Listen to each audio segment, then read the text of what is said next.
नमस्कार. या व्हिडिओमध्ये आपण एका महत्त्वाच्या टॉपिकवर बोलणार आहोत. तर तो विषय असा आहे, की घर बांधकाम करत असताना डोअर आणि विंडोची साईज किती असली पाहिजे? कारण हे फार महत्त्वाचं आहे. कारण घरामध्ये व्हेंटिलेशन हा सर्वात महत्त्वाचा पार्ट आहे आणि डोअर आणि विंडोवरच आपल्या घराचा जो लूक आहे तो बराचसाच त्याच्यावर सुद्धा डिपेंड आहे. आणि जर समजा हे डोअर आणि विंडो जर समजा तुम्ही ओव्हर साईजमध्ये, मोठ्या साईजमध्ये जर ठेवलं, तर तुमचा स्क्वेअर फीट एरिया वाढला, त्यामुळे तुमचा खर्च पण वाढेल आणि घराचा लूक पण तसा व्यवस्थित दिसणार नाही. कारण ते रेशोमध्येच असलं तरच ते छान दिसतं. सो आजच्या या व्हिडिओमध्ये आपण हेच बघणार आहोत, की डोअर आणि विंडोची साईज आहे ती स्टँडर्ड किती असली पाहिजे. जर तुम्हाला आमच्याकडून 2D किंवा 3D डिझाइन करून हवा असेल, तर खाली डिस्क्रिप्शनमध्ये WhatsApp नंबर दिलेला आहे. त्या नंबरला तुम्ही मेसेज करू शकता. तर आता आपण बघू, की जी डोअरची जी साईज आहे ती किती असली पाहिजे. तर यामध्ये जर समजा तुम्ही मेन डोअर जो असणार आहे, तर मेन डोअरची जी साईज जर तुम्ही सिंगल डोअर दरवाजा बसवणार असाल, तर त्या केसमध्ये जी लाकडी समजा चौकट बसवून असाल, तर त्याची size outer to outer 3 feet 6 inch by 7 फीटपर्यंत तुम्ही ती बसवू शकता, जर सिंगल डोअर असेल तर. आणि जर डबल डोअरचा जर दरवाजा असेल, तर त्या केसमध्ये तुम्ही त्या चौकटीची जी साईज आहे ती तुम्ही 4 बाय 7 ठेवू शकता, 5 बाय 7 ठेवू शकता किंवा 6 बाय 8 पर्यंत किंवा 5 बाय 8 पर्यंत सुद्धा तुम्ही चौकटीची जी साईज आहे ती तुम्ही घेऊ शकता. आता किचनमध्ये फक्त डायरेक्टली तुम्हाला ओपनिंग सोडावं लागेल किंवा दरवाजा नसेल तर, आणि जर दरवाजा असेल तर प्लॅन वाईज जर दरवाजा असेल तर तो विषय पण किचनला मोस्टली नसतात. काही ठिकाणी तर हॉल प्लस किचन पण असतात.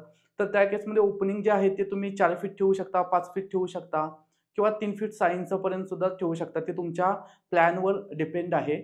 आणि बेडरूमची जी साईज आहे ती तुम्ही 3 बाय 7चं डोअर जरी जी चौकट आहे ती बसवली तरी चालू शकतं. त्याच्यानंतर आतमध्ये दरवाजा होईलच किंवा 3 फीट 6 इंच बाय 7 फीटपर्यंत तुम्ही ती चौकटीची जी साईज आहे ती तुम्ही घेऊ शकता. त्याचबरोबर जी WC आणि बाथ जे आहे, जरी सेपरेट असू दे किंवा कॉमन असू दे, तर त्या केसमध्ये तुम्ही 2 फीट 6 इंच बाय 7 फीटपर्यंत तुम्ही ग्रेनाइटमध्ये सुद्धा ती फ्रेम करू शकता किंवा डायरेक्टली प्रीकास्टिंग काँक्रीटची जी सिमेंटची जी असते ती सुद्धा तुम्ही बसवू शकता. तर त्याचबरोबर आता हे बेडरूममधून बाल्कनीमध्ये जाण्यासाठी जर समजा तुम्ही फ्रेंच डोअर वगैरे जरी तुम्ही ठेवणार असाल, तर तो डबल डोअर असतो. तर त्या केसमध्ये तुम्ही 4 बाय 7 ची तुम्ही साईज ठेवू शकता किंवा 5 बाय 7 किंवा 6 बाय 8 या पद्धतीनं, म्हणजे जे तुमच्या डिझाइनला बेडरूमची साईज किती आहे त्याच्यावर ते डिपेंड आहे, की किती तुम्ही ठेवू शकता. पण मोस्टली या साईजमध्ये जरी ठेवलं तरी तुम्ही इनफ आहे त्यासाठी.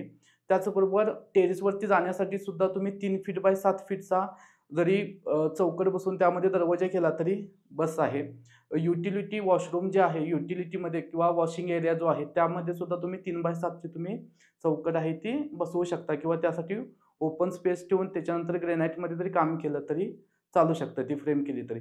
तर आता आपण बघू की विंडोची जी साईज आहे ती किती असली पाहिजे. तर विंडोमध्ये सर्वात महत्त्वाचं म्हणजे तुम्ही हॉलमध्ये जी विंडो ठेवता, तर त्यामध्ये तुमचा टीव्ही युनिट कुठे येणार आहे, त्याचबरोबर तुमचं फर्निचर लेआउट कसं असणार आहे, याच्यावर विचार करूनच तुम्ही विंडोची साईज आहे ती, म्हणजे विंडोचं लोकेशन तुम्ही फिक्स केलं पाहिजे. तर यामध्ये 3D व्ह्यूनुसार किंवा तुमची जी साईज किती आहे, प्लेन वॉल किती आहे, त्यामध्ये डोअर किती आहे, राहिलेली भिंतीमध्ये कुठे आपल्याला विंडो घ्यायची आहे, तर ती कोणत्या रेशोमध्ये आणि कोणत्या साईजमध्ये ती परफेक्ट दिसेल हे थोडं 3Dमध्ये वर्कआउट केल्यानंतर आपल्याला प्रॉपर समजतं.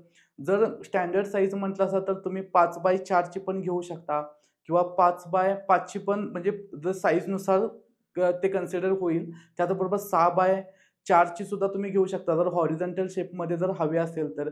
काही ठिकाणी क्रॉस व्हेंटिलेशन असेल तर 4 बाय 4 घेऊ शकता किंवा 5 बाय 4 किंवा तुम्ही 6 बाय 4 पर्यंत सुद्धा घेऊ शकता जर तुमची प्लेन वॉल आहे ती जास्त असेल तर. काही ठिकाणी असं पण असतं की किंवा स्टेअरकेसची जी स्टेअरकेस जो असतो, तर काही ठिकाणी तिथे आपल्याला व्हर्टिकल विंडो घ्यावे लागतात. तर त्या केसमध्ये तुम्ही 1.5 फीट बाय 4 फीटपर्यंत सुद्धा तुम्ही घेऊ शकता किंवा 2 फीट बाय 5 फीट. हे तुमच्या 3D डिझाइनवर आणि त्या लूक वाईज कोणती विंडो परफेक्ट दिसेल याच्यावर तुम्ही ते थोडंसं डिसाईड करू शकता. बेडरूममध्ये तुम्ही फ्रेंच डोअर जर समजा घेतला आणि त्यामध्ये डायरेक्ट ओपनेबल विंडो त्यामध्ये केली असाल तरी पण चालू शकतं किंवा जरी सेपरेट तुम्हाला विंडो घ्यायची असेल, तर तुम्ही 4 बाय 4 किंवा 5 बाय 4 तुमच्या बेडरूमचा एरिया किती आहे, त्या बेडरूमसाठी व्हेंटिलेशनची गरज किती आहे, त्यानुसार त्या विंडोची साईज पण थोडी डिपेंड होईल. आणि बाहेरून जर बघितल्यानंतर सुद्धा ते कुठे ऑड साईज दिसू नये या टाईपमध्ये तुम्ही हे डिझाइन करू शकता. आता किचन सर्वात महत्त्वाचा पॉइंट. किचनमध्ये जिथं तुमची शिगडी असणार आहे, तर तेथे तुम्हाला त्याच्यावरती विंडो असणं फार गरजेचं आहे. त्यामध्ये तुम्ही ती हॉरिझॉन्टल शेपमध्ये ठेवली तरी बेटर राहील. तर त्यामध्ये तुम्ही विंडोची साईज तुम्ही साधारण 6x3 ची सुद्धा ठेवू शकता. 6x3 तर ह्यामध्ये तुम्हाला परफेक्टली व्हेंटिलेशन मिळेल आणि बाजूलाच एखादी वॉल प्लेन असेल, तर तिथे आवर्जून तुम्ही विंडो द्या, जेणेकरून क्रॉस व्हेंटिलेशन होईल. म्हणजे किचनमध्ये दुर्गंधी वगैरे येते, ते त्याच्यापासून थोडंसं तुम्हाला त्याचा त्रास काय होणार नाही. तर त्या विंडोची साईज आहे ती तुम्ही 4x4 ठेवू शकता किंवा 5x4 पर्यंत सुद्धा तुम्ही घेऊ शकता. पण याच्या आधी ह्या विंडो फिक्स करत असताना तुमचा फ्रीज कुठे येईल किंवा मिक्सरचं जे स्पेस, डायनिंग टेबल याचा थोडासा पहिला लेआउट फिक्स होऊनच ती विंडो दिली तर अजूनही बेटर होईल.